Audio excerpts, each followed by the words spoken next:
evening and a warm welcome to all of you for Moneylife Foundation's first Corporate Governance Award function today. But before starting our main program, some quick ground rules. Except our speakers, everybody else will be on mute. For best viewing, we recommend staying on active speaker mode. This program is being recorded and will be available on our YouTube channel. It is also being simultaneously live streamed on Facebook and YouTube. And turning off your videos allow you to view the session without your home and background being visible. So that's it from me. Now I hand it over to Debashish Basu sir. Sir, over to you. Welcome to this very special session of Moneylife Foundation's first Corporate Governance Awards program. I welcome all our guests, past speakers, donors, members, and the wide Moneylife family. A special thanks to former chairman, SEBI chairman, Mr. M. Damodaran, who so graciously accepted our invitation to be the chief guest. Mr. Damodaran has been doing great work and ideation on governance issues at his firm, Excellence Enablers, and we could not have found a better chief guest and a better keynote speaker for this program. I'm pleased to welcome our 5 finalists for this year's award: KPR Mill, Laurus Labs, Natco Pharma, Suvent Pharma, and Tejo Engineering. I would like to thank our trustees, former Chief Election Commissioner, Mr. T.S. Krishnamurthy, and marketing expert, Walter Vieira. Mr. Krishnamurthy has graciously agreed to preside over the event. Please allow me a few minutes to explain some features of these awards and how they were decided. These awards are different for a number of reasons. One, the initial shortlist was based on direct nominations from several famous investors, analysts, and fund managers and researchers. These accomplished market participants themselves would have comprised a top jury. We are personally aware of their work and their long experience of watching listed Indian companies very closely. The nominations gave the jury a very filtered list of companies to start with. The jury comprised R. Balakrishnan, who has vast experience in various aspects such as credit rating, equity research, and fund management. Professor J.P. Singh, retired professor of IIM Ahmedabad, myself with our deputy editor, Yogesh Sapkale, was the member coordinator. Secondly, we have adopted a unique evaluation process. The nominations went through a rigorous qualitative and quantitative analysis by Gautam Bafna and his team at Wisdom Torch Consulting Solutions. They created a framework and evaluation to judge these 35 companies under 11 major heads. And some of these 11 major heads had as many as 7 subheads. The major parameters included statutory compliance, board composition and functioning, communication with shareholders, shareholder-related actions, ownership structure, related party transactions, extraordinary gestures by the management or the company owners, and how they've handled investor complaints. Wisdom Torch collated the information on all the 35 companies, which involved trawling through annual reports for data on directors' meetings, board meetings attended, related party transactions, checking news articles, and statutory filings. This was then distilled, quantified, color-coded, and summarized into an easy-to-understand presentation for the jury. This process objectively covered all governance parameters and eliminated any bias. The jury held 2 rounds of detailed deliberations to create a first shortlist of 11 from the original 35. Our analysts then did another round of search on the portal watchoutinvestors.com for any regulatory action that we may have missed. Jayan Gupta, MD of Stakeholder Empowerment Services, which is a proxy advisory firm, allowed us access to their database for details on some of these companies that they track. This helped us arrive at the final shortlist of 5 nominees who all meet the very exacting standards of governance. I must highlight that this is an award for corporate governance, not corporate good citizens or corporate social responsibility, which were the concepts earlier. However, beyond checking all the boxes on governance, each of these companies has shown remarkable sensitivity to all their stakeholders, the customers, the suppliers, employees, and citizens in their dealings. Our video interviews, which each of the finalists brings out, this facet very vividly. My colleague Akshay is posting links to these very enlightening video interviews and also our articles on them that bring out what the quality of these companies. These are also on our own website. Now, a few words about this fabulous five. Napier Mill, started by three brothers from an agricultural family, understand and empathize with a thirst for education and a better life. They run a very large continuing educational program for their employees, especially women. More than 27,000 employees have benefited from it. And what is unique is that they have trained and placed 200 of their own employees in the IT industry, which I think is an absolutely a unique kind of an approach. It has separately set up classes to coach students for the UPSC exams as well.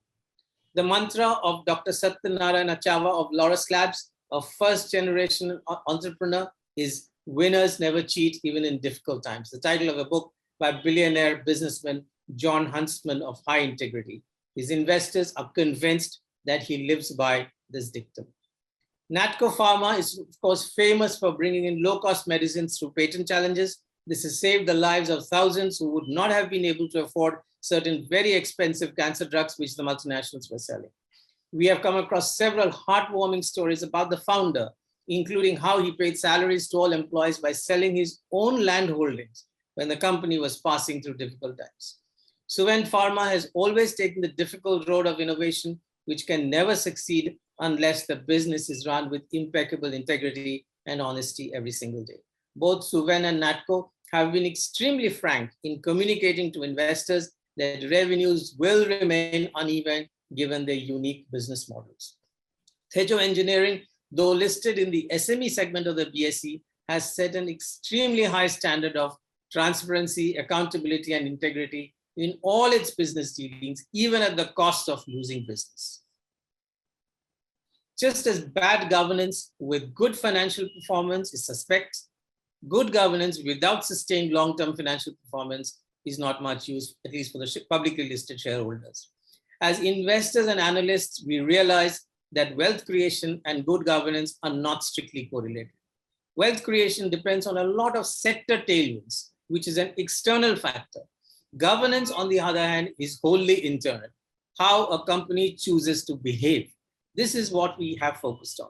Fortunately, though, each of these companies has been a long-term wealth creator. They represent both values and value.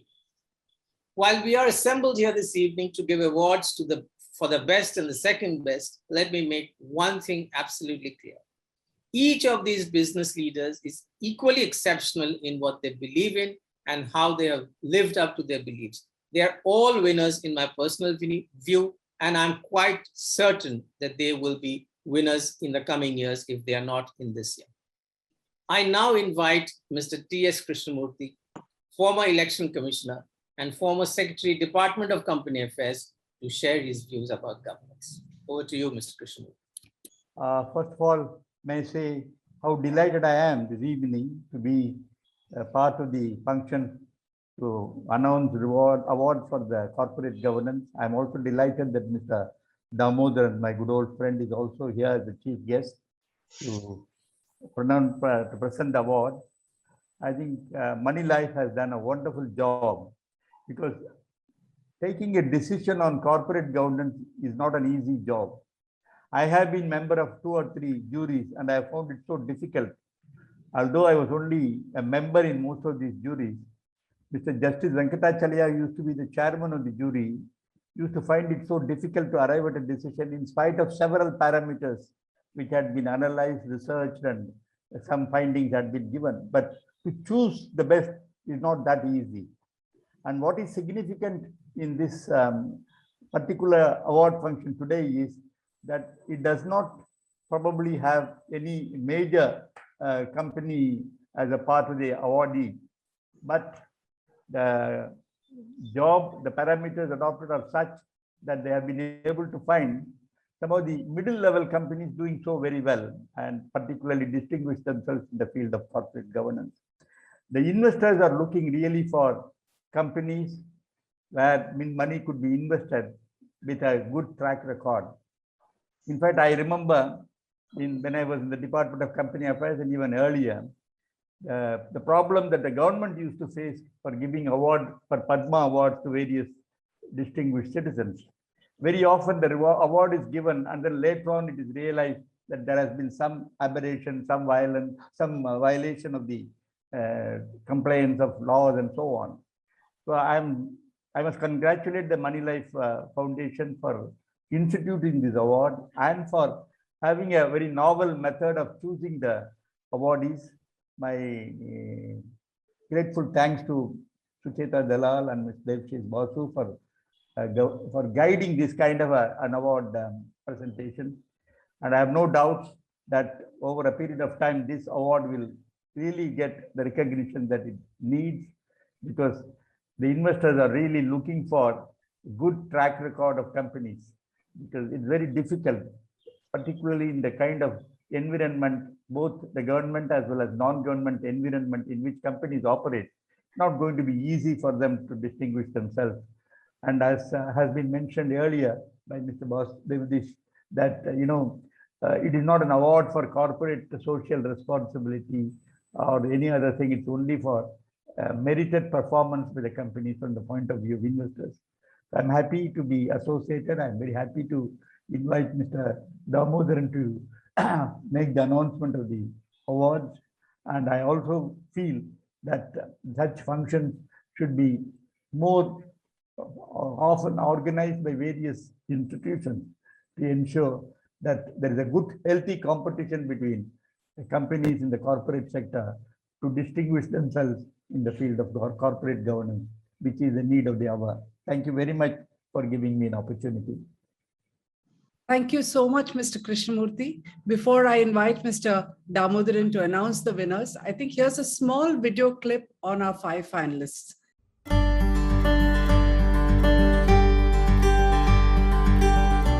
Integrity, honesty, and hard work.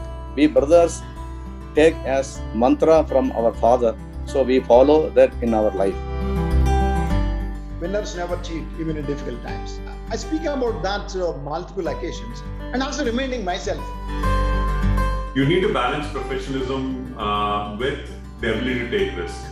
Ability of a family-run business, risk to vision 8, 10 years, 15. You take bets which are 2 years, 3 years, 7 years, or 10 years. But the really good things take 7 to 10 years. Keep the focus and don't deviate from the focus, and no matter what. Governance brings in premium. You will never lose, provided being honest, being transparent, complying with what is needed for you. Thank you so much. As they say, you can't have an online event without a glitch. So the music wasn't there. That was in silent mode. Again, as Devashi said, each of our finalists is a winner. And yet we have the difficult task of choosing just 2 of them. So we're going to start with the runner-up. May I request Mr. Damodaran to announce the 2nd place winner of the award by opening the envelope that is with him. The runner-up is Tejo Engineering Limited.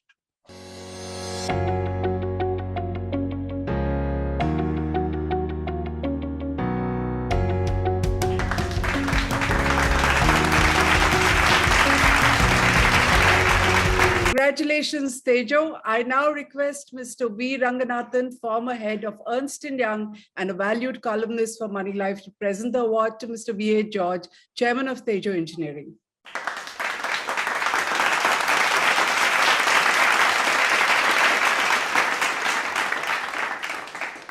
Excellent. Thank you so much, Mr. Ranganathan. Congratulations again, Mr. George.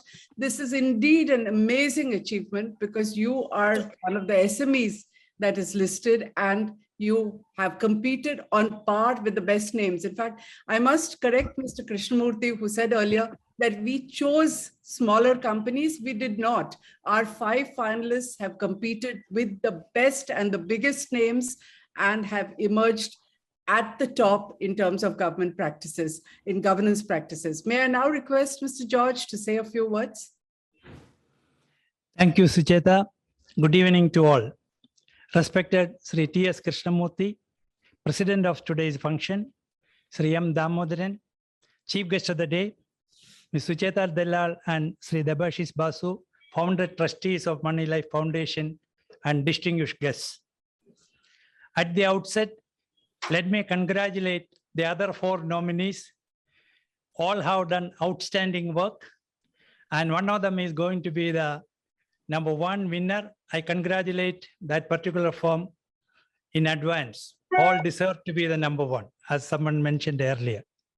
We at Tejo is really honored and humbled by this unique distinction. We know that this award will also bring in a lot more customer investor focus and much larger scrutiny of how we perform in future. We are also aware of the fact that, as Mr. Krishnamurthy mentioned, it also brings in a responsibility to function so well so that we add to the prestige of this award, being one of the first recipient in the first year itself. I am sure our leadership team, under the able leadership of Mr. Manoj, Managing Director, and Rajesh and Manish, will be easily able to navigate this in a seamless manner and bring in greater glory to Moneylife for giving the award and to Tejo for performing better and better and give benefit to the society and all stakeholders at large.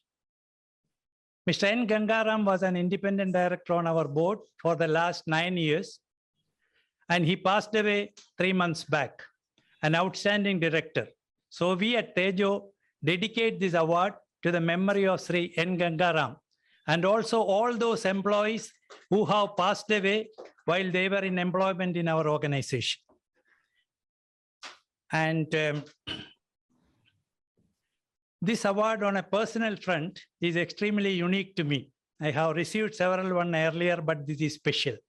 2 reasons. One, the people associated with this, and second, the process in choosing the winners.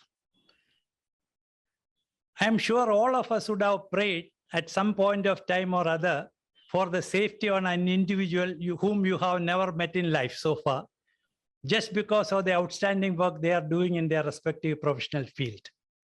Sucheta Dalal is one such person for me. I have been reading her articles, bringing out the various issues in the corporate world in decades back.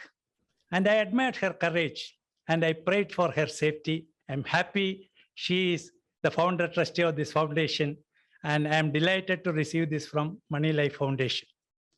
For me, Mr. M. Damodaran is the best example of a preacher and practitioner combined together in corporate governance in India today. He has shown it in the government while he was in government, in SEBI, in UTI, in IDBI, and he's continuing to do it in Indigo as chairman. Apart from that, Excellence Enablers, the NGO he has started to educate corporates in enhancing corporate governance, is doing outstanding work. And the year-end retreat at Bombay is very sought after by many. And I always look forward to it every year. COVID has stopped us from listening to that in the last 2 years. And Mr. Krishnamurthy is an excellent example that governance can be practiced in government also, whether as a chief election commissioner or as a secretary of the Department of Company Affairs. So all these associations make it very, very unique for me. And we know that the pillars of governance is essentially the values on which we build, such as transparency, honesty, humility, concern for the society, etc. I was fortunate to be born in a family where these values were instilled in me by family members. I have to mention my grandfather, V.C. George, and my parents, V.G. Anthony and Alice Anthony, for instilling these in me at very young age. And thank God for allowing me to practice it so far in my life.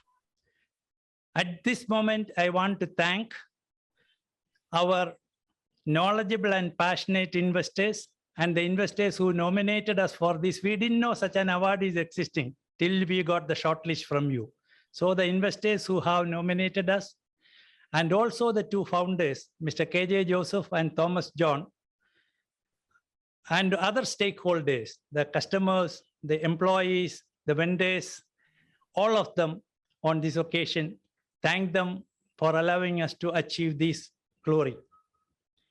And I want to specially mention about Mr. MD Ravikant, our CFO, who has meticulously followed highest standards of governance, who heads the corporate governance department, and his team. Finally, thank you, Moneylife Foundation, and also that anonymous donor who made you to institute this award. Thanks to him and my hearty congratulations, who will remain anonymous today. And this is an, again, excellent example. I really appreciate that this award will become the most prestigious one in the days to come. Thank you.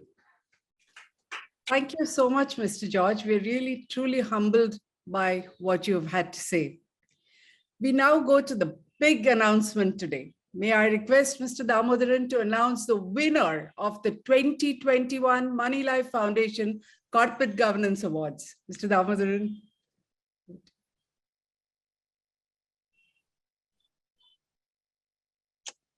The winner of the Corporate Governance Award is Natco Pharma Limited.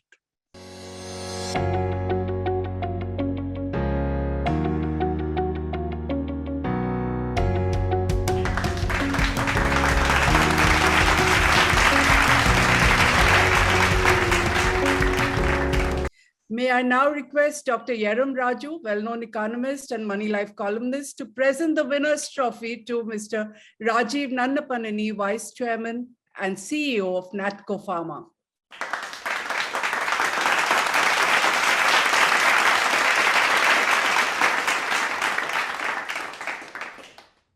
First of all, I'd like to thank the August panel and Moneylife for choosing us. We're very humbled and appreciate the recognition of our corporate practices. First of all, I'd like to thank our team, starting from our CFO, company secretary, our employees who have made this possible in terms of for allowing us to maintain the standard which allows us and gave us the recognition today from you guys.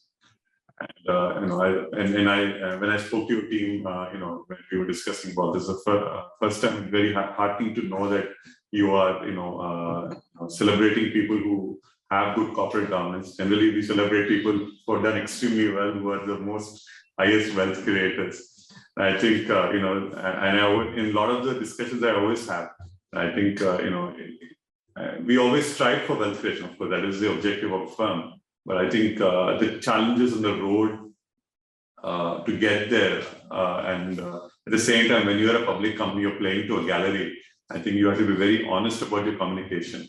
And sometimes you get things right, sometimes you get things wrong. And I think, and should be open to speaking about it.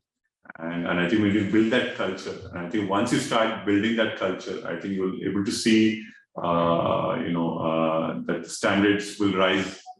I think in my personal view, India has a fairly reasonable amount of standards compared to around the world. I think we can, obviously there's always room for improvement, of course, even there's room for improvement even for us. So I always believe that, we can do that. And I think the biggest change we need to bring about, I think this award hopefully will start the process, is a company's ability to communicate what the realistic situation in a particular circumstances. And I think that's probably the hardest thing. And people, want to sugarcoat things. People want to avoid answering the difficult questions. And I think at some level, you need to be able to communicate that. And you can't build businesses where things will start doing very well overnight. Sometimes good things take 4 years, 5 years, and 7 years. And I think we need to build that perspective not only among promoters. We need to build that perspective among the investor community that things take time, and really good things take a long time. And I think that's how true successful businesses are built. And I think that's the most important message I would like to convey. Again, I appreciate you guys recognizing us. We're very proud of your recognition. Thank you so much. Thank you so much, Mr. Nannapanini, and congratulations again, NATCO and Tejo Engineering. I think it's in all our interests to ensure that you face tougher competition next year so that we have more and more terrific companies to invest in. You do the work and we benefit. I think everyone in the audience will agree. It's now my honor to invite Mr. Damodaran to deliver the keynote address. Although most of you know him well, allow me a few minutes to make a formal introduction. Mr. M. Damodaran is an IAS officer who's been Joint Secretary, Banking with the Ministry of Finance. He came to Mumbai when Unit Trust of India needed to be rescued. And at one time, he had the unique distinction of chairing three of Mumbai's then most powerful organizations, UTI, the Industrial Development Bank of India, before it turned into IDBI Bank, and Infrastructure Leasing and Financial Services long before it went downhill. He moved on to become the chairman of the Securities and Exchange Board of India in 2005 and had 3 eventful years there where he started a lot of processes, which I'm sure we're going to read more about in his forthcoming book. Mr. Damodaran has chaired some high-powered committees since then, but more importantly, he is one of the rare bureaucrats who went on to set up Excellence Enablers Private Limited, a corporate governance advisory that works and offers guidance on issues such as improvement of board performance, board evaluation, governance, audits, training of directors, and key management persons. As you can see, we have the perfect person for our inaugural awards and look forward to his sharing his thoughts and guiding us on what makes for good corporate governance. Over to you, Mr. Damodaran. Thank you, Sucheta, for those very kind words. If this was a criminal trial, I would have pleaded not guilty at some stage, but I don't have that privilege in an awards function. I'm delighted, truly delighted to be with all of you here on this occasion for a number of reasons. One, award ceremonies are always interesting occasions. When you see those that have faced challenges, overcome obstacles, set their own high standards, and delivered to all stakeholders. And I think those are occasions when we need to appreciate, we need to applaud, and we need to hope that others emulate their track record, their conduct, their performance. I'm also delighted that this award, as Debashish said initially, is an award with a difference. He detailed the reasons why this is an award with a difference, and I will not repeat all of what he said.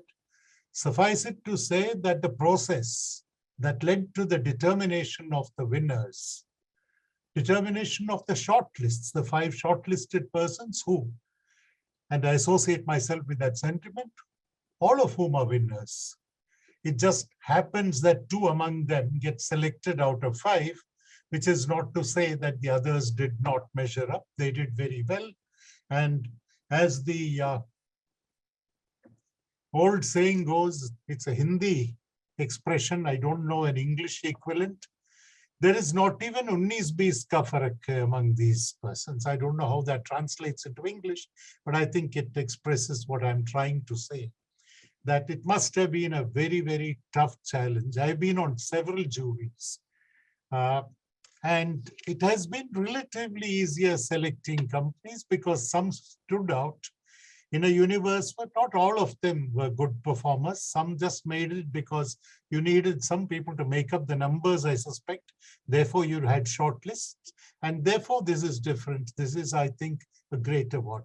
What gives me the greatest happiness, and this has been mentioned before, that in a universe comprising companies big and small, we don't have any of the usual suspects in the shortlist of 5 persons.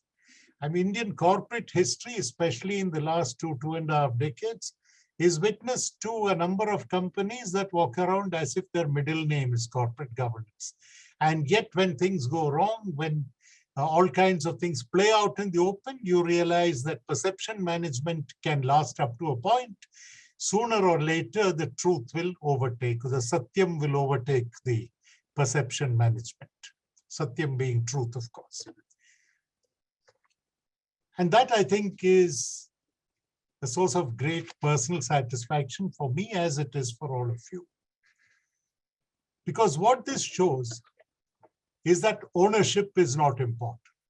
It's not whether you're private or public. You can make it even if you're a public sector entity. Size is not important, and that, I think, is the strongest statement that emerged from the 5 names that you mentioned. Location is not important. Nature of business is not important. What really matters is that the corporate heart is in the right place, that you mean to do good to all your stakeholders, and you demonstrate it in every act of yours. And there is no disconnect between what you think and what you do. That disconnect between thought and word, the word and deed, doesn't exist when you're a winner in the corporate governance arena. And my compliments, not just to the winner and the runner-up, but the other 3 that made it to the list of 5, and the persons that did not make it to the list of 5, but must have been nearly there when you look at a slightly larger universe than 5. I think this is a great award that these winners bring a lot of value to from their side. It's also a recognition, a genuine recognition of the work that they have done. And as Mr. Krishnamurthy mentioned, that they will continue to do in the years to come. Let me share 1 or 2 more thoughts before I touch on corporate governance.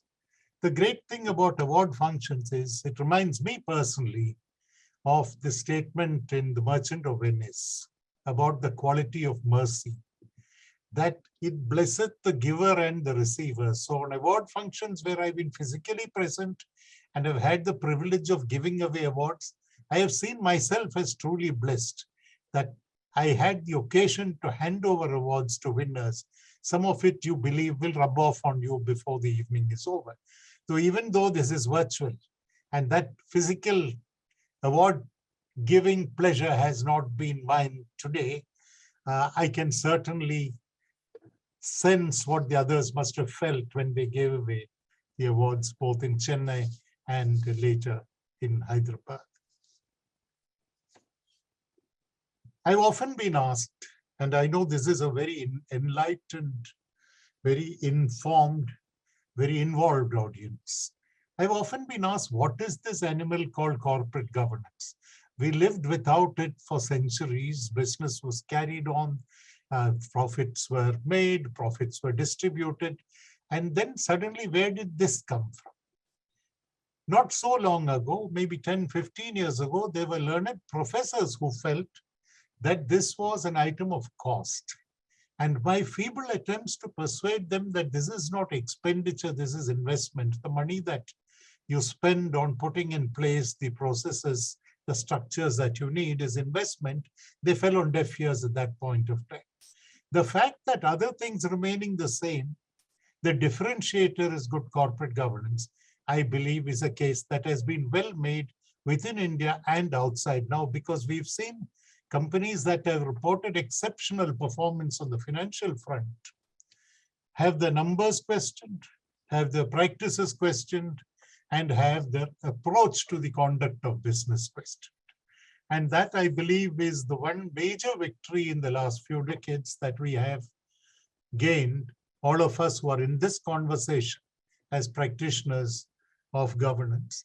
That is something that we've been able to finally establish, that while financial performance is important, and you can't wish away that, otherwise, as it was stated already, you cannot deliver value to stakeholders, but you must deliver it in the right manner.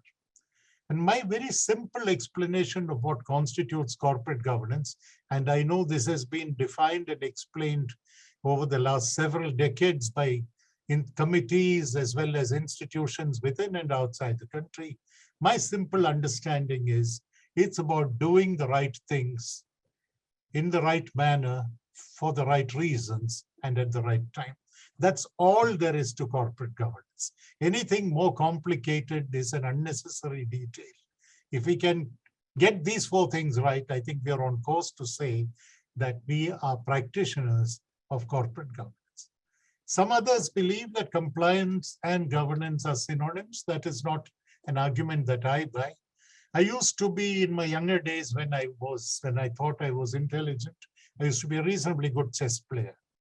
And I know that the difference between playing white pieces and black pieces is that when you play black pieces, you're responding to somebody else's moves.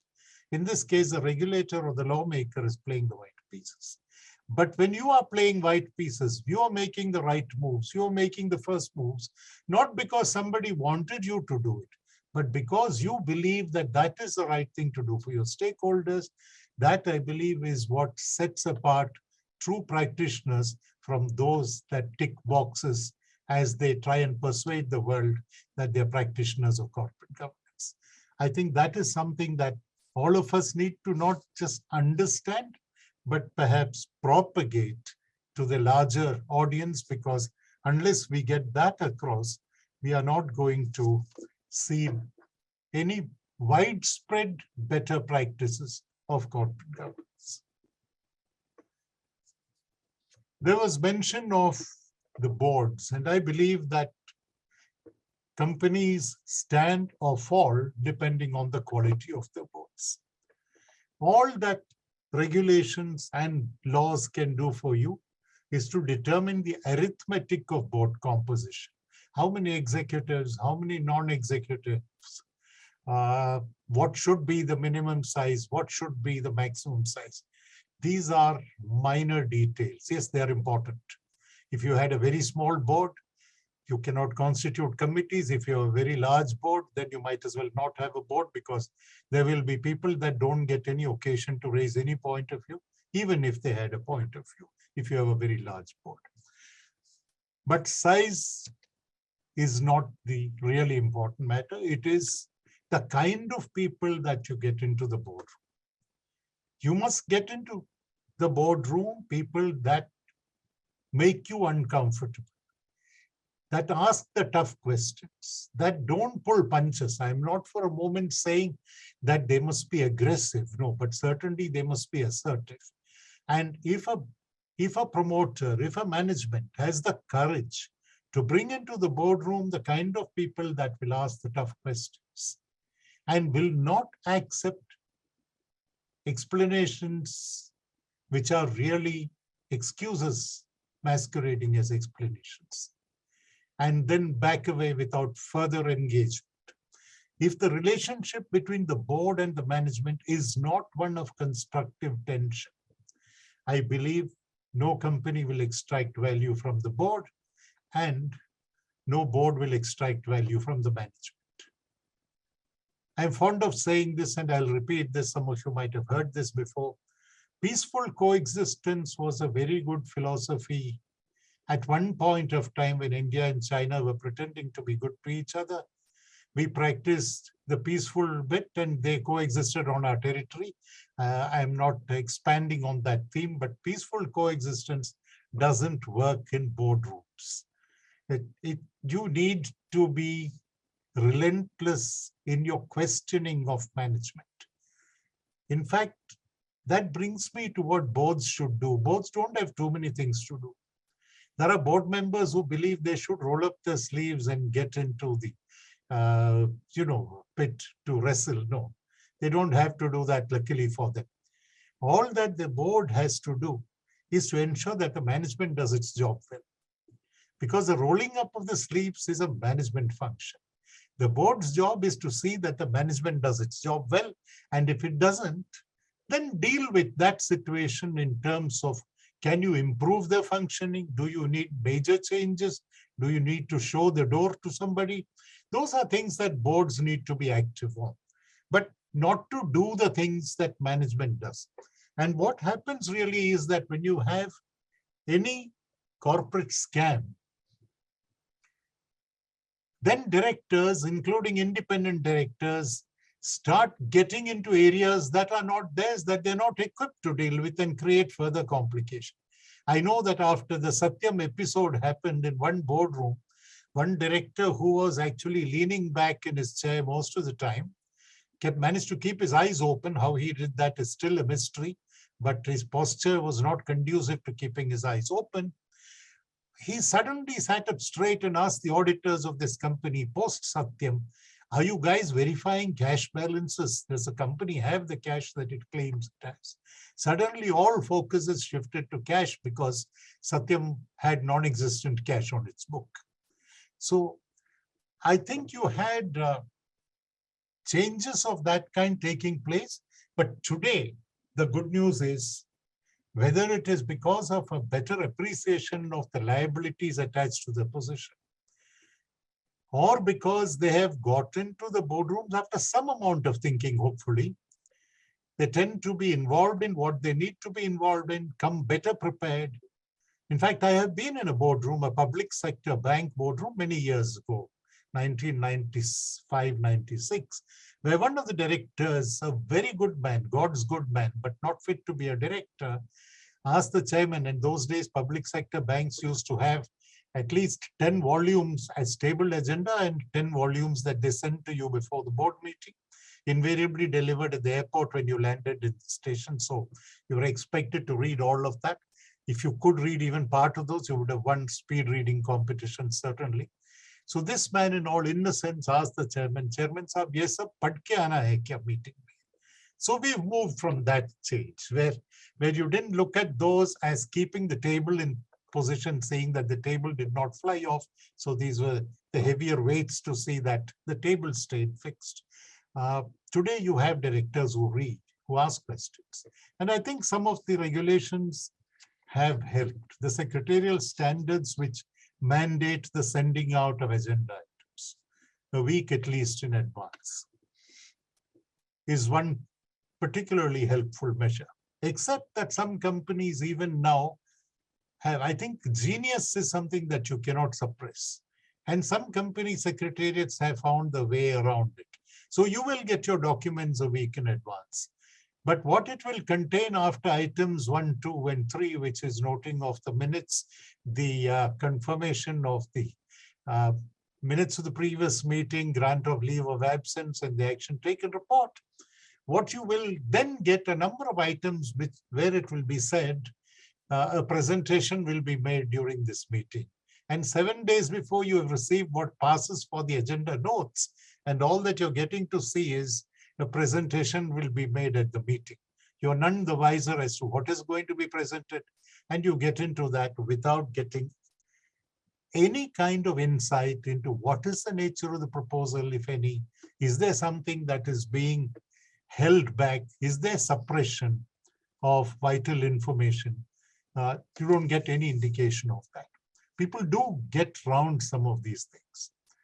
The other thing which I am fond of repeating is that while the agenda notes are important, and while the minutes have to be properly recorded, not a record of decisions, which is skeletal, also not a record of discussions, which is he said, she said, and it translates to almost a book if you have several items.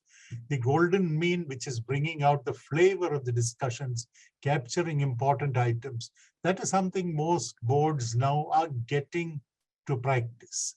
Earlier, they were at either ends of the spectrum. You either had very detailed write-ups. Luckily, no comments that were of a non-serious nature found the way to the minutes, but nearly everything was there. But the most important, in my view, and companies are practicing it increasingly now, it wasn't the situation 2 or 3 years ago, is a properly constructed action taken report, which I call the control instrument for the board to decide whether the decisions that have been taken are actually being followed up by the management. Otherwise, you can go into boardrooms, you can have endless conversations, you think you've made fantastic points, come away, and that doesn't get captured in the action taken report. It is lost, there is no follow-up, and all the effort and the energy that you invested in the discussion will be completely pointless. And I would urge those in this conversation who are not looking at the action taken report is important to spend time on that. The other thing that happens, at least during the physical meetings, this is the one advantage the virtual meetings have. There are no flights to catch at the end of the day. Otherwise, in the physical meetings, as it is post-lunch and board meetings, good lunch is served at most board meetings. They're not very helpful for post-lunch discussions.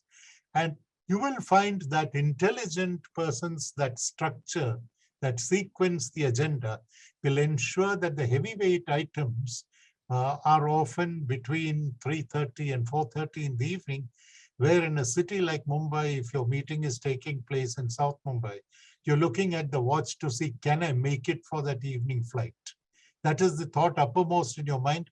It doesn't matter that a very major risk management presentation is there, which might be of existential importance for the company, but your mind is already in flight mode while that matter is being discussed. These are some tricks which, no matter what regulations get written, no matter what laws get written, happen in boardrooms. And it's important for directors to see through this and say that this is not what we want. On composition, there is another interesting aspect. When it was mandated that you needed to have, initially, it was mandated that you needed to have a woman director on the board.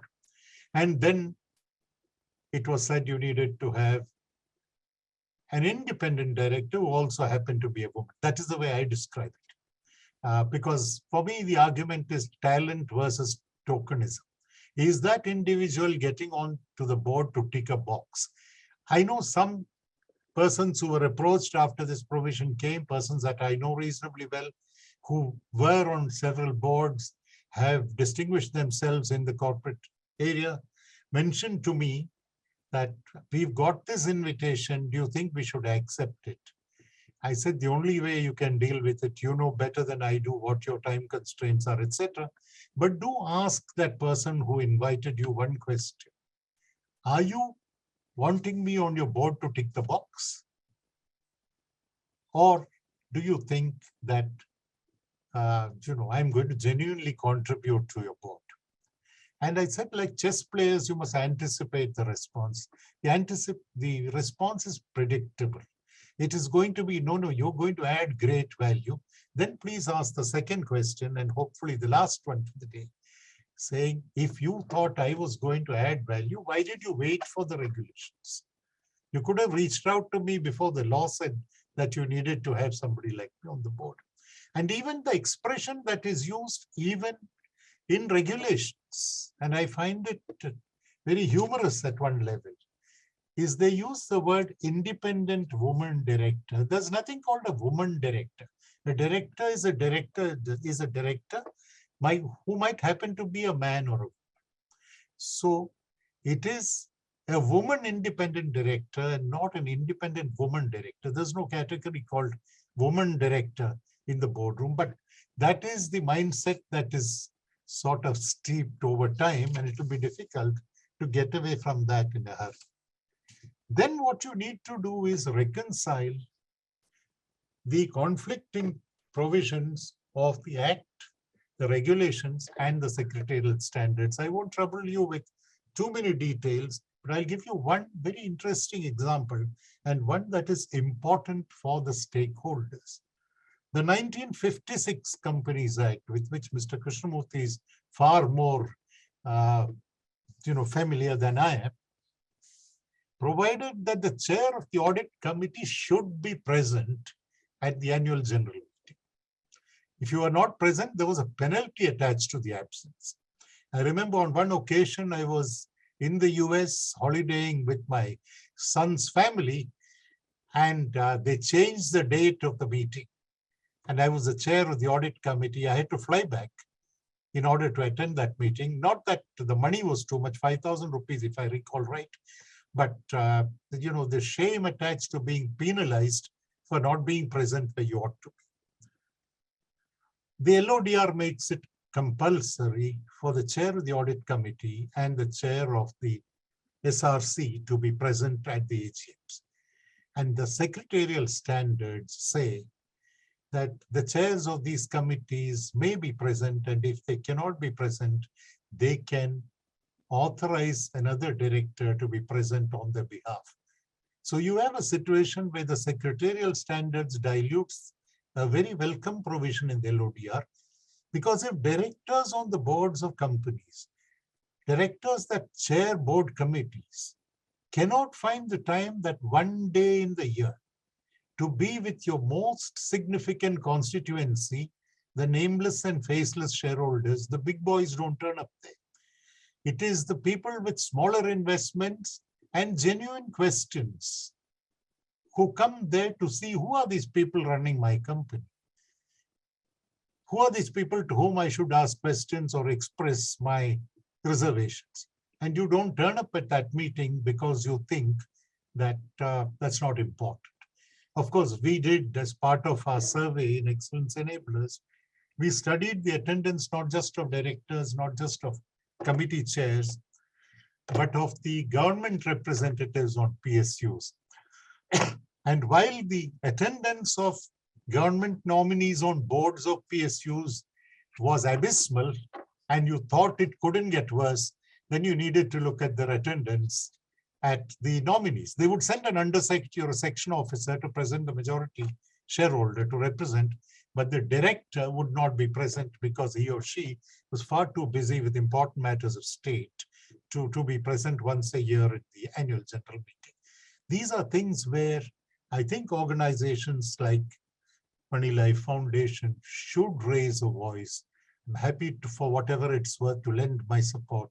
And we should have a constituency of people that will hold directors responsible to stakeholders, at least by their physical presence to start with, even if the mental presence is not there, because you can't look into their minds and see what they're thinking about, whether what preoccupies them is whether India will save the match at the Wanderers. That could be what is bothering them, but at least get them physically present. That's a good starting point for their engagement. There are 2 or 3 other thoughts, and I'm conscious of the time. I have 5 minutes more, which are very important. Post-2008, especially worldwide, regulators, especially securities market regulators, started writing regulations as if there was no tomorrow. You wake up and you write a new regulation. There is some minor delinquency by some company, you have to write a new regulation. You don't look at whether the existing regulation, if better enforced, can address that problem. And therefore, I think this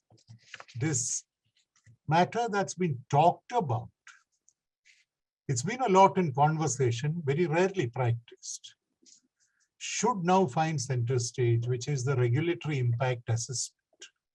Before you write regulations, see whether you need to write this regulation. Is there an existing regulation that will address it? Number 2, does it add to the cost that the last man or last woman is going to pay?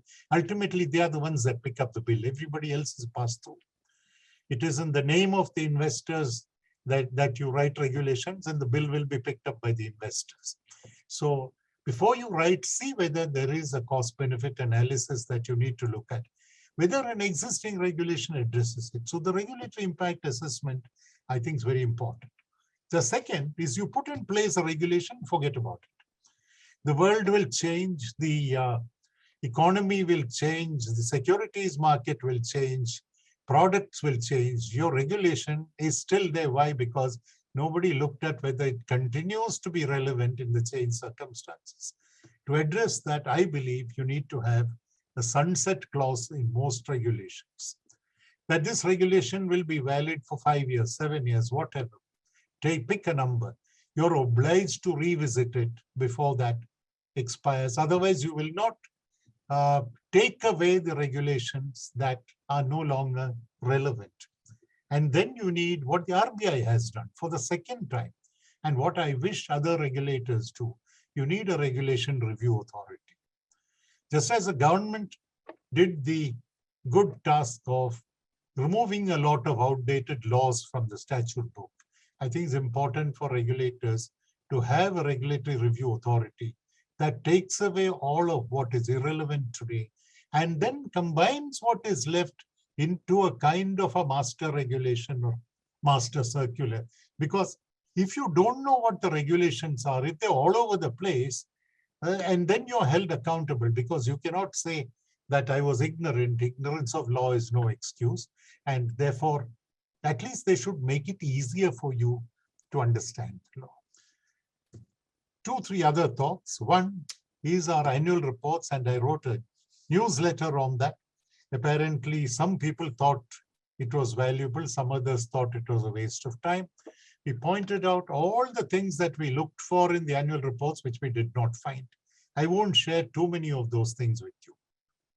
One is the non-audit fees paid to statutory auditors. Now, from Arthur Andersen Enron days, it has been believed that if your non-audit income is significant, it could impact on the quality of your audit. So we also made the right noises along the way.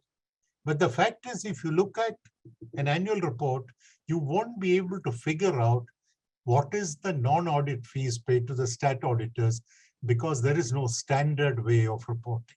And then if you look at the standalone and the consolidated, you will find figures that you cannot reconcile and sometimes don't make sense.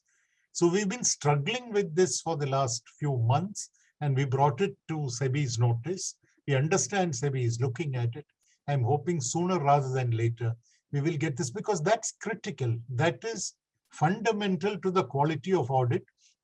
And the quality of audit is fundamental to the governance of the company. So if you're not having enough clarity on that, you will have problems. The other is the variable element of pay of executives.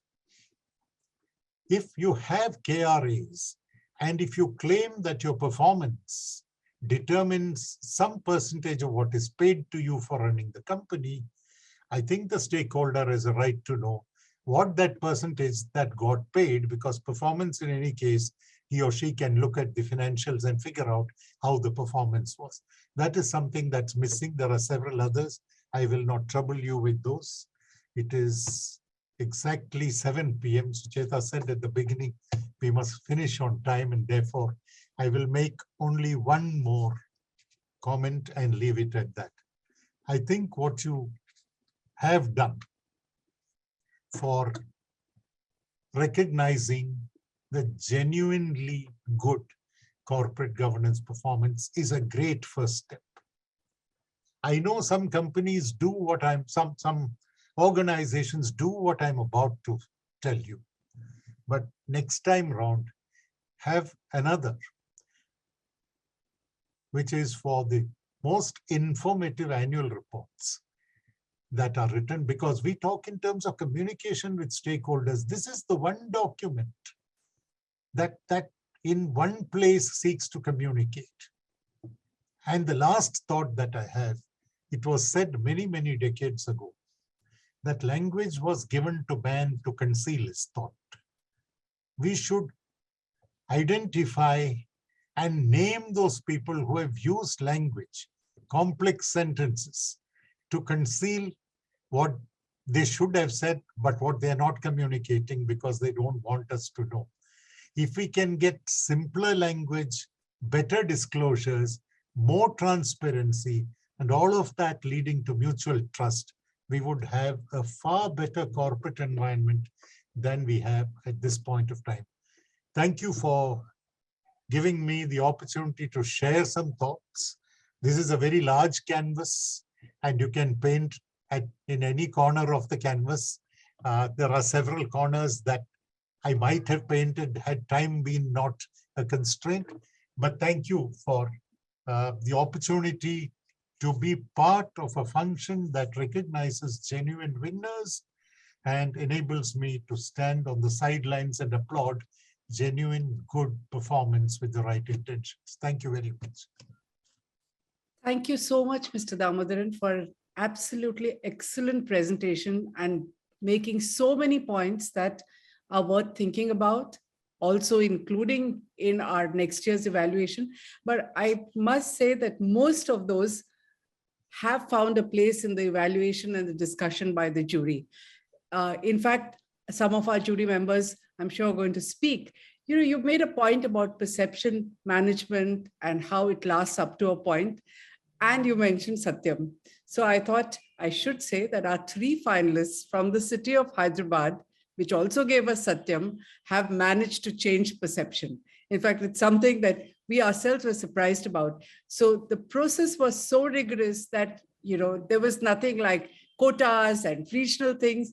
We were surprised that 3 of them from the same industry, same city, another 2, they're just 2 states represented among the 5 finalists. I think it's fantastic, and it shows that they have completely shown Satyameva Jayate, Satyam forgotten as far as Hyderabad is concerned. It is now going to be 3 other companies that are going to be talked about when you talk about governance in Hyderabad. I want to take advantage of your presence and that of Mr. Krishnamurthy to discuss some of the really important issues that you have raised. So, time is not really of constraint. We have an excellent audience today. In fact, I'm humbled by the quality of audience that we have today. We have our 5 finalists. I hope we're going to be able to listen to a little more of your thoughts and responses. But I'm going to start by asking if Mr. Krishnamurthy would have any comments to make on your observations. Mr. Krishnamurthy? I thought I was going to speak at the end of the proceedings, but doesn't matter. I can certainly share my thoughts. Well, Mr. Damodaran is a very articulate speaker on various points that he brought about. I do agree that the board management needs to be looked into. The present system doesn't seem to be really adequate enough to address the problems of the company. I also agree with him that the regulations, I'm appalled by the regulations issued by the regulator, because almost every second day I'm on the board of 1 or 2 or 3 companies where regulations regarding mutual funds, etc., they come almost in battalions. And to understand them, the implication, the compliance, etc., is not going to be easy. It's absolutely necessary to have some kind of a review, and at the same time, to keep on changing the regulations to confuse the board members as well as the investors. It's absolutely necessary to review the regulation and have some kind of a moratorium. Unless and until it is extraordinarily urgent and important, the changes should not be brought about just because 1 or 2 companies did not comply with the requirements of regulation of law. This is a very important point. I would certainly stress that the regulators have to look at it. And again, on the board composition, etc., the independent director is a myth, in my opinion. I don't think there are any independent directors in actual existence. Some, in one way or the other, they are dependent on something, and they are not as independent as the law expects them to be. So I have always suggested the second layer of, instead of loading the board with so much of information to be decided in a very short time by a few people, it is necessary to have 2-layer authority to see that the management functions are properly attended to by some experts, and then it's only the real important governance issues that come to the board. This is one area I have been suggesting in some of my deliberations, and it is necessary to ensure that the board really addresses issues of importance and the actual day-to-day. For example, I know in some of the boards I am there, the individual directors take issues of individual matters, whether it is a home finance company or an insurance company. I don't think we have a right to go into those details, and we should not complicate the management team with too much of interference at the board level. There are areas where we have to interfere. There are areas where we ought not to interfere. The line must be drawn very clearly.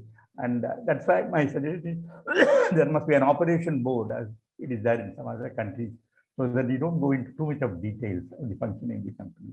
I think with these words, I think I'll stop here. I'll allow the other proceedings to go on. Thank you very much again, Mr. Damodaran, for your very fruitful words. Thank you, Mr. Krishnamurthy. I think all our 5 finalists have walked the talk on governance, and that is why they're in the final list. So before I ask our jury members to say a few words, I want to ask whether Mr. Nanapanini would want to make some comments. You had an acceptance speech, but would you like to talk about how difficult or easy it is to handle all the checkboxes and the red tape that is around corporate governance these days? It's a tough question, but I'll try to answer. So let me turn this around a little bit. I think a lot of the narrative that we hear now is about getting it's about investor perspective. I think that's what I hear from, and to make sure that investors are making the right decision.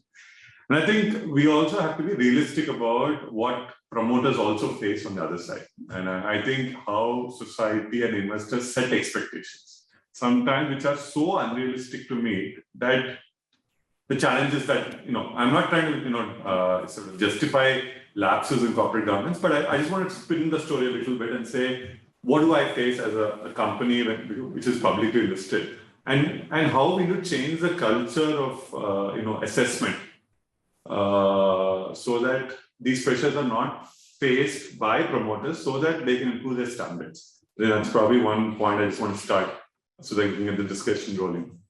See, as a company, I think, what do you get judged on? I can give an example. 10 years ago, I went to this particular mutual fund, a very large mutual fund. I don't want to name it, but I said, this is about prospect of my company. So I'll not do well for the next 2-3 years. But if I win this particular case or this product clicks, 5 years later, I do very well. Until then he asked me, I can't invest in your company. Why did you come here? And then, that's the tenor of his voice.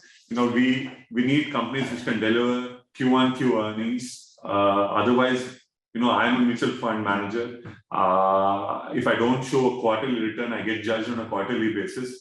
Therefore, it's very difficult to invest in your company. You should not be listed. And it was the end of that particular meeting.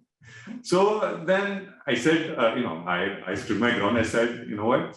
If you're not comfortable with this, then I think this is not the company for you. So then he had a good laugh, and then we walked out, and he never invested for the record.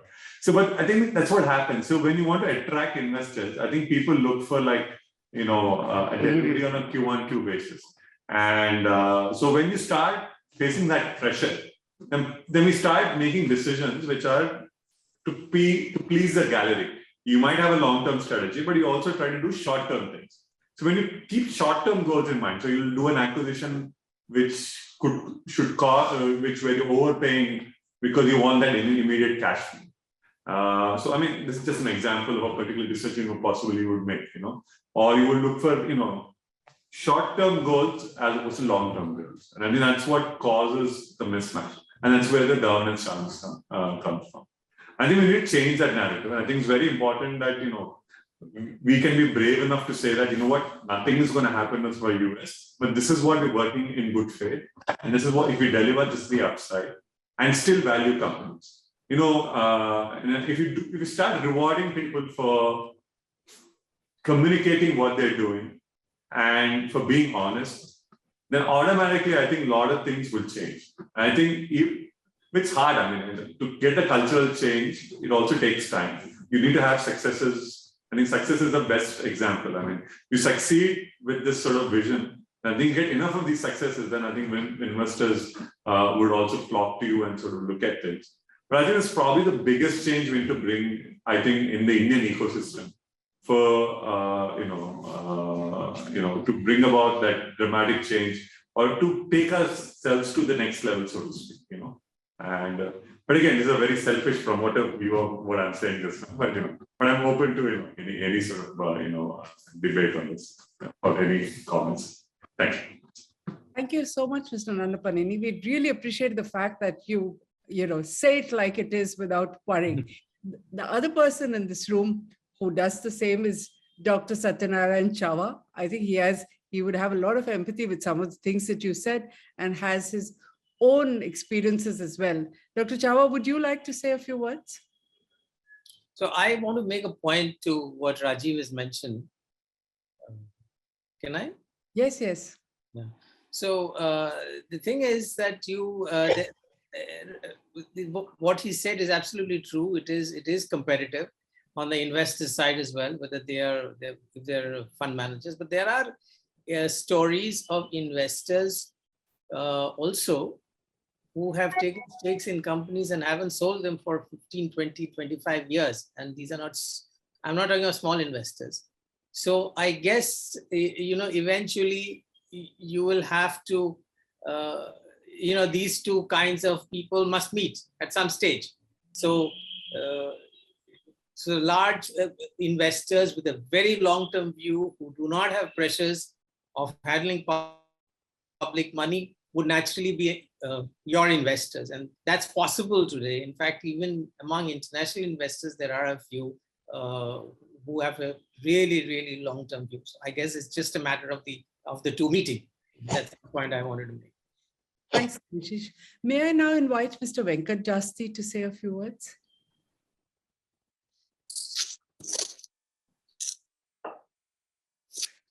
Good evening, everyone. Can you hear me? Yes, we can. Thank you. Yeah. Good evening. Congratulations on the award ceremony, and congratulations to Rajiv as person. So, congratulations, other colleagues. When it comes to the investors, when you clear direction what they're heading, they are not sometimes they want the way they want the way to run the company rather than what we are preaching and telling what to do, what not to do, even when we give clear picture. Why you do this, why you are not doing that, and comparing with others. I think that is very bothersome for us. Of course, we listened in the beginning, but finally we end up telling this is what we have communicated from the beginning when we went to IPO, and we never deviated from it. And I may not be doing the greatest job, but at the same time, I am creating wealth to everybody that is in there. And not only the top line growth I look for, and it is the kind I'm capable of doing it, and we are sticking to it. And I hope that's interesting. Then only you should be a part and parcel of that. Otherwise, I cannot change with the wills and plans of some of the investors. But most of the long-term investors are very, very supportive for us. Otherwise, no, the kind of business we run, not having a straight line, always having peaks and valleys, it will be very difficult for us to tell them. Because we are very transparent in communicating what we do and how the business will be, and it's not in our hands. It's only the success of the molecules and the clinical trials that brings the business. So I think a lot of people believed in it, and I'm thankful for them. And for those who are not interested, I cannot do anything. I clearly tell them this is what my business proposal is, and I think that's what happened. And all in all, I mean, a lot of supporting investors, and it's a very difficult proposition to please each and everyone. But you have to go by your gut and do the. That's what we do. Dr. Chava is here, so. I'm sorry, I went outside for a few minutes. No problem. Yes, So, sir. Dr. Chava, what I was saying is that I'm sure you have a lot of comments based on what Mr. Damodaran and Mr. Krishnamurthy said, because I know that a couple of issues that you completely empathize with. So I was wondering if you would say a few words. Well, it's a very good initiative from Moneylife Foundation to recognize companies who are emerging to practice corporate governance. As Mr. Jasti mentioned, there is a dichotomy. The investor wants returns in days, in months, whereas the CEOs or the people who are running the organizations has to keep long-term interest also equally intact. So to align the short-term interest of the investors, some of the investors, and the long-term interest of all the stakeholders is a challenge. One has to keep balance between these two. And eventually, people who do practice corporate governance, demonstrate corporate governance, and take care of the stakeholders will be rewarded eventually. And practicing corporate governance is not for just shareholders. It is important for all the stakeholders. It is important for our colleagues first, and the society where we operate, and then environment where we operate, and then all the shareholders. So I think the way societies, the companies are looking at right now is changing for good. And Moneylife Foundation recognizing companies in this direction is also commendable. And I want to congratulate the winners and runners, and also all the shortlisted people also worth mentioning. Appreciating them is also equally important here. So we have Mr. Nataraj of KPR Mills, which is also had to handle all of these issues, and this company is doing extremely well. Can Mr. Nataraj, would you like to have a few words commenting on what Mr.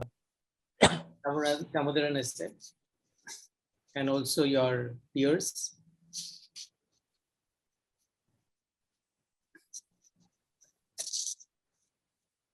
Mr. Nataraj? I don't think he's there. So he's there, but I don't know. We are not able to connect. Yeah, correct. So may I now invite our jury members, R. Balakrishnan. I'm sure he has watched the whole industry closely from different aspects of it: research, credit rating, the markets. So Bala, may I invite you to say a few words? Thank you, Sucheta, and good evening to the chief guest, the president, and others. It's been a wonderful experience, this process of selecting companies and meeting them over the net as it was. Now, since '83, when I have been into the corporate circle, I must have met about 600 odd promoters of different businesses, small and large. And what I came to the conclusion over time is that it's integrity and trust. You can call it corporate governance, ESG, or whatever that is. And any company or a board can only be as good or as bad as the promoter wants it to be. Because he chooses the board, he chooses the independent director, he does the actions, he discloses what, he tells them what, they will know only what he tells them. They are not detectives. So I basically think that if that integrity is there, all the rest are left to consultants and secretaries to fill in the forms. So more laws, more governance laws, more ESG means more fee income for the consultants. It does not change anything. Today, 13 years to the date, the gentleman at Satyam confessed to the fraud. It's actually 6th January today, so it's so wonderful. It's a beautiful day to give this award. And 1 year before that, he had got the Pegasus Award, the most prestigious award for corporate governance. And the same year, the Indian Institute of Company Directors also gave him that award. Golden Peacock. Nobody is immune to a structured fraud. That's what I had learned. Enron was the darling of the markets. So ultimately, if you're going to keep your money, like Warren Buffett says when he buys businesses, that the most important thing is to meet the management and find out what they are. Then the rest follow. So, okay, he takes 30 to 100% stake and let the managers run the company. We may buy 50 shares, 100 shares, 1,000 shares. So if we follow the same logic of trust, finding out what is trust, what is integrity, and going on that, I think that is where we score. And during this process, I think we were phenomenally helped by Gautam Bafna, I think, who ticked all the boxes when it came to the legal compliances and everything. And there was a fantastic association of investors on WhatsApp. We exchanged notes, and they pointed out to this shortlisting of these candidates and gave us why these companies should be nominated. So unless you know about the promoters, it is very difficult, because today, as Damodaran sir said, the annual reports over the years have become more verbose than anything else. And in terms of disclosure, there is less and less disclosure. In fact, financial disclosure has reduced over time. As an analyst, I can challenge that. Whether you take a draft DRHP, what they call, for an IPO, a sentence runs into 2 pages. How can that happen? So I think the law is something different. If a promoter is good enough, I think you don't have to worry about the rest. So, and in this process, I think I thought when the whole process started, I think we stopped once after we started because the pandemic came in about this award.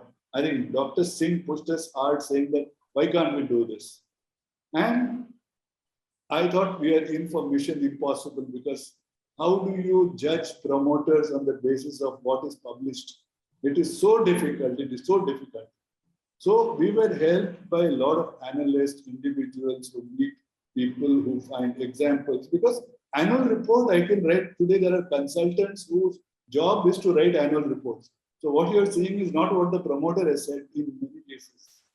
So I think this has been a fantastic experience. And I think I must thank these 5 nominees.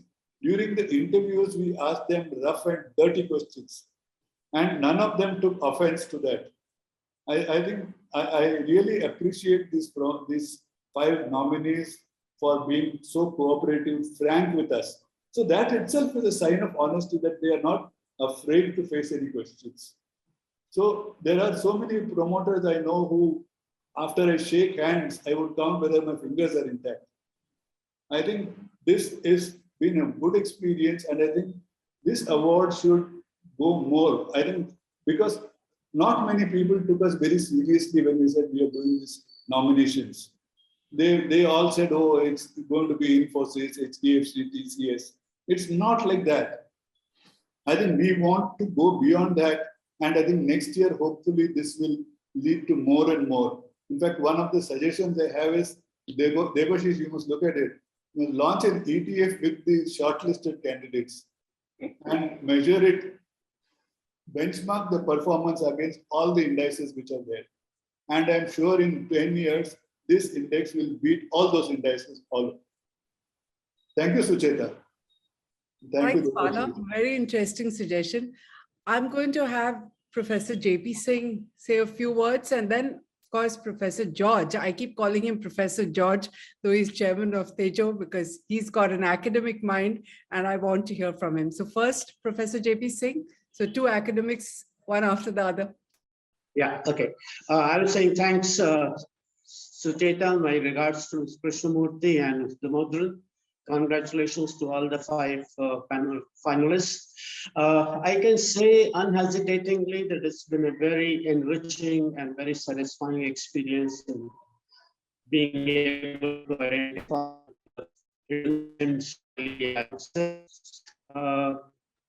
for that, I must also thank Moneylife Foundation for letting me be associated with the process. I have really just 2 things to share. First is, as we all know, excellence cannot be achieved by accident. It is always by design. And therefore, I would like to know from the finalists, as and when they can give us a feedback as to how we can further improve our process of identifying the winners. And the second thing is, in the same vein, I'm sure all of you, the finalists, have faced lots of dilemmas and lots of conflicts in achieving the goals of corporate governance and management performance. What are 1 or 2 critical areas that you would like to focus on to set future standards? I think that's all that I'd like to say. Thank you very much. And thanks again to Moneylife Foundation. Thank you. Thank you so much, JP. Mr. George, would you want to react to all the comments that you've heard so far? Yeah, Professor JP Singh has taught me. Okay, so I am his student. And okay, so, and again, few points I will say is, I think I'm looking forward to the future. The board role and the director's role, I see significant challenges than what we are talking today. I will take a tangent route in saying that this ESG factor, it should not be just what we disclose in the balance sheet. It goes much beyond that. This is the learning I got in the last 1 year. I heard about it in International Institute of Management in Lausanne. Everyone was talking about this. Then I looked at, and someone said, mining is the sector, which is the problem area. So I was wondering whether are we in the wrong business? We are taking care of, coal, iron ore, cement, are we in the wrong business? Genuinely, I was thinking. Then I went and studied a bit. I found that if the ESG has to be effectively implemented, we need metals, mainly aluminum, copper, lithium for batteries. So it's a deep subject. When we look at to optimize the resources and protect the environment, we need certain areas to be done. At the same time, there are a lot of things we can do ourselves. For example, replace the bulbs, what we are using, the ordinary bulbs, give electric scooters to our employees, rather small initiatives. So it has to again become a culture across the organization. Everything we do, can we have taps which will be automatically switched on so that wastage of water is not there? So a whole lot of things. It's such a large area, I think. But at the same time, I find that per capita carbon dioxide generation is one of the lowest for Indians. So these are the things which boards has to really look at. Digital transformation is another area. Cyber security. I'm sure with my limited knowledge, I can tell you on cyber security and digital transformation will transform the business. Plus cyber security is very critical then. So these are the areas boards may have to spend much more time in the future boards. And maybe 3 years, 4 years later, a keynote speaker will be spending 40% or 50% of the time on those matters for future boards. And I hope best-in-class boards will emerge, and this Moneylife Foundation Awards will become the most prestigious, not only in the country, will be noted by everyone across the world. The process has been unique. Since I have gone through this experience, as Bala mentioned, you see the way you have done is you have removed conflict of interest from the inception. We never knew that we have been monitored or noticed or shortlisted. Investor gives you initial information. You have engaged experts, researchers to do further valuation, analysis, evaluation, shortlist round 1, 2, and then interview them, interact with them. I think it's a very foolproof method. Maybe, of course, anything we can improve incrementally, but it has been really unique. These are all my comments. Thank you very much. Thank you. Thank you so much, Mr. George. I want to come back and ask Mr. Damodaran whether you want to react to it. And, in the context of what you said about public sector companies, we're on the verge of having the giant life insurance corporation making an IPO. It's just advertised wanting its policy holders to open demat accounts, which I think is a bit of a lure. And yet PSUs even today are not on par with private companies, and this unfairness goes on unchallenged by anybody. Would you like to comment on that? On the PSUs, yes, certainly. See, the government is the majority shareholder in the PSUs. The government makes laws.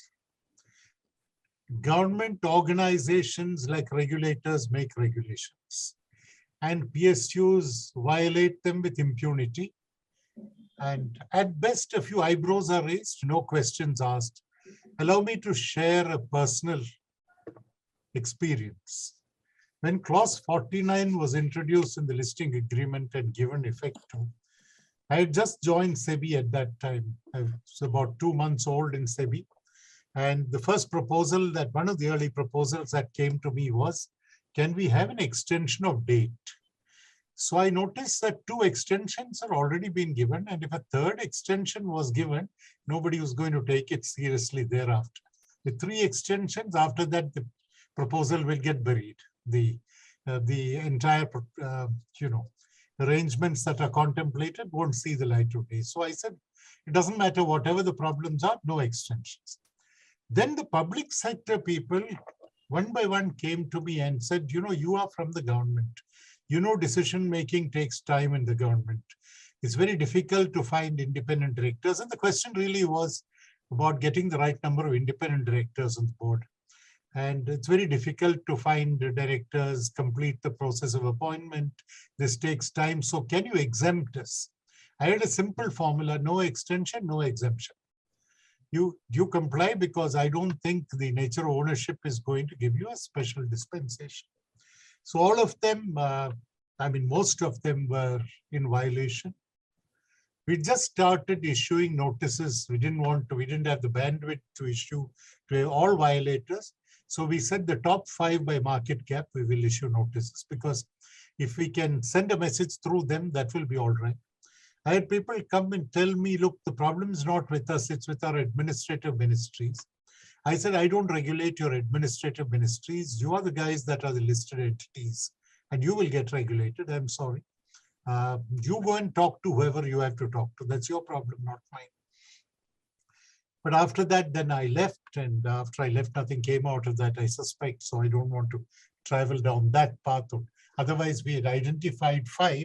And in fact, I told one of them, a very feisty, for want of a better word, a very feisty chairman of a public sector undertaking, the ONGC, no longer with us, came and told me, so what kind of a penalty will you give? So I told him 100 rupees fine, that's it. So he said, what do you hope to make out of that? I said, nothing, except that every time you want to raise money in the market, you'll have to make a disclosure that you have negative comment in your track record. I'm not looking to make money out of you. I just want to send a message across. And he left after that. But I was just telling you that even today, many PSUs don't have independent directors. Give me 2 minutes more on this. Coal India had independent directors, fairly good quality people, including a professor from IIM Ahmedabad. They were, questioned by a minority institutional investor, saying you're not protecting our interests, you're looking after government's interest. So when they heard a case was going to be filed against them, at the next meeting, they went against the government's proposal. And what happened? The government removed all of them. They were supposed to be independent directors appointed for a term. And not satisfied with that removal, they removed the independent directors from several other PSUs at the same time. So suddenly you had a situation where there were no independent directors on the large PSUs. You have that situation even today. Because I interact with some of them, in fact, some of them tell me, can you do a program for our board? I said, what is your board like? Board has a few executive directors and an MD and a chair. So I said, what about the others? Independents? No, we don't have independents. I said, okay, when you have them, get back to me, because I don't want to come back again to do the same thing. So many of them don't have that. Women, for example, there are no women on the boards of many PSUs. But who put it? This is the Companies Act, which is a government department, the Ministry of Corporate Affairs, which piloted that legislation. It is SEBI, which is a regulator not unconnected with the government, which mandated this. But PSUs, in fact, I'll conclude by making one statement. Many years ago in the US, some of you might have heard this. When Lyndon Johnson was the president of the US, one of the leading publications in the US, which didn't think very well of Lyndon Johnson, wanted to bring out a book called The Wit and Humor of Lyndon Johnson. They actually brought it out. It was a 40-page book with a very good cover and 40 blank pages in between. So that was The Wit and Humor of Lyndon Johnson, 40 blank pages in the book. I sometimes think if you write a book on governance in PSUs, you will have a cover and several blank pages in between. I think it's time for somebody to start filling those pages. Just allow me 30 seconds to move away. You mentioned perception, Satyam, and Hyderabad. After that happened, the conversation was the following. Should we be careful about companies promoted? And the 3 gentlemen from combined Andhra, don't get me wrong, the shortlist people. Should we be wary of companies promoted by entrepreneurs? They were called entrepreneurs at that stage, right? Should we be worried about IT companies? Should we be worried about PwC auditees? So people managed to find out several elements in that. And then you discovered that the market was wiser than the guys who were asking these questions, because they didn't do any harm to any of these 3 categories of companies. The Andhra companies or the PwC auditees or the IT companies. So I think Satyam as they say, truth will out. It came out. But I think at the same time, it was a kind of cleaning up, and the three shortlisted persons, including the first prize winner, I'm sure, will do the bit. If there are any remnants of doubt, but I think that the Satyam cloud has blown over quite some time ago. One other thought, which is, and I think it's very genuine, investors are looking at short term, but as Debashish said, there are also people who are invested for the long term, who recognize that you can get benefit if you're invested for the long term and not behave like a day trader. You're an investor at the end of the day. You're carrying money of a number of other persons. So I think there is value in sharing with people what their expectations ought to be. You shouldn't have unrealistic expectations. And then after that, if somebody wants to leave, let them leave. It is better to part with persons with unreasonable expectations. Over time, you will get the right bunch of people to stay invested for the long term. I want to make a couple of points. Yeah, but I want Mr. Ranganathan to speak before that, right? He makes the most incisive analysis of companies. And Mr. Ranganathan, would you like to say a few words? We look at companies day in and day out, and hundreds of them. And I must share this one thing. That I've also been, Bala started in 83, I started at 84. And it's been a long journey. We've looked at a lot of companies, hundreds of them. But I think there has been a tremendous change in India's corporate landscape in the last few years, which is now, and this was not visible to me as well, which is now bursting open. One, there are companies in India today which are globally admired. They may be very small, but they are globally admired, and they have extraordinary IP.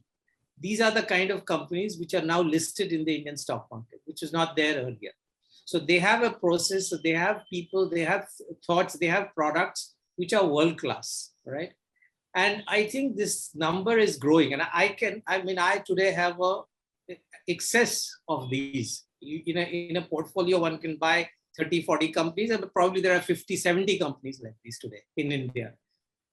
They're all absolutely perfectly well run, and they happen to be in a sector where you can't be otherwise. If you're running a chemical process company, if you're running a pharmaceutical company, you are under US FDA audits and so on. So that itself eliminates any hanky-panky possible in these kind of companies, and there are very many of them. It's not just one or two. The second point, I want to take up definitely Mr. Damodaran's suggestion that we do a separate thing for annual reports. I'm very keen on that. That's not difficult for us to do, because like Bala, there are lots of avid annual report readers, and it is possible to crowdsource a list of high quality annual reports every year. We just have to set parameters for them, and Gautam Bafna is anyway there, hopefully with us to set those parameters. I look forward to Gautam's thoughts on that. So we want to do that as well. Thank you, Mr. Damodaran, for giving this idea. I think all good things have to come to an end. So I'm going to ask if Mr. Krishnamurthy would like to say a few words and then hand over to Mr. Walter Vieira to close the event.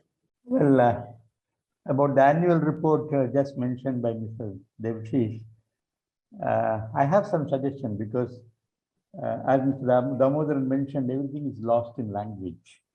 So is it possible for us to specify that it should be like bullet points instead of, writing long notes on the annual report? This is one of the things that I have been thinking about for quite some time, though I don't think it is easily acceptable to the powers that be. Annual reports are too long and very few people read. I know there are people like Mr. Balakrishnan or Mr. Debashish Boss who may read it, but there are many shareholders that just don't read it, including me. Some of them I don't read. So it is necessary to make it readable and make it as simple as possible. I'm reminded of an anecdote when I was in the finance ministry. Mr. Chidambaram was the finance minister. I just sent a copy of the of the corporate law of Maldives. Is it Maldives or Mauritius? Sorry, Mauritius. I sent it to him. It had only 34 sections. I told him, this is a far cry from the Indian company law. You know, we had, when I was in the company affairs, it was 600 and odd provisions. I got it reduced to 400 and odd provisions. Some of them, in fact, we revised the company law, which unfortunately got lapsed because of the dissolution of the parliament. And it's a very sad thing that even in the cabinet meeting, when the new company law was being discussed, that point that was discussed was only about the age of the directors, nothing else. So this is the kind of situation that we have. It is absolutely necessary to simplify our system. Apart from regulation, there are even the laws. I entirely agree that the law needs to be simplified. To have a company law which has 400 sections or 350 sections, I think it's ridiculous for the. But I sympathize with the entrepreneurs who are carrying or complying with these provisions. Many of the compliances are only, formal. If you really go into the details, many of them are not complying. So it's absolutely necessary not only to review the regulations, but also even the company law itself. Maybe it should be condensed. And of course, you can have rules and regulations separately, but the law itself should be simple and it should not be tinkered with frequently. This is what I would say. Thank you. Thank you. May I make a very brief comment? Yes. It might interest Mr. Krishnamurthy to know that I have already written to SEBI that it should be in bullet points. I've traveled one step further and I said I will take 5 annual reports and rewrite those reports in bullet points and give it to them so that they will find the exercise worthwhile. Thank you, sir, for reinforcing my faith in bullet points. Absolutely, absolutely. Thank you. Thank you so much. Thank you, both of you. May I hand over to Mr. Walter Vieira, our trustee and marketing expert, to give the vote of thanks on behalf of Moneylife Foundation. Well, with this, we come to the end of our inaugural Corporate Governance Awards program. Allow me to congratulate our winners, Natco Pharma and Tejo Engineering. I'm pleased to thank my friend and chief guest, Mr. Damodaran, for taking the time to come here. I think it was a landmark speech today. I was educated on many aspects of this subject. Thank you, Mr. Damodaran. A very special thanks to the jury members, Mr. Balakrishnan, Professor J.P. Singh, and above all to Mr. Gautam Bafna for the invaluable work of creating a comprehensive framework and doing the groundwork for collating information on every company for the deliberation process. It has been over 100 companies, in fact, many more than 100, and therefore it has been a huge assignment. And the team at Moneylife Foundation who have put this whole event together. As Devashi said, all the 5 finalists are spectacular companies and most likely to be future winners. As a trustee, I had been very concerned when this whole project was going on, that our awards should follow a rigorous and unbiased process and an independent judgment. It shouldn't be like awards functions of in many areas which are on application, on payment of fee, and so on. This has been an out-of-the-box thinking award system. This is the biggest value that Moneylife Foundation can bring to an award. That is essentially a judgment and a nomination by the investors. I think, we must say a special thank you to the founders, Sucheta Dalal and Debashis Basu. This is not the first time they are thinking out of the box. It's a new pioneering effort, which is going to have an effect on the way we do things in the future. A very special thank you to both of them, and to put this team together, this very effective team, in order to implement the whole program. And finally, thank you all for being here today and making this event very special. Thank you and good night.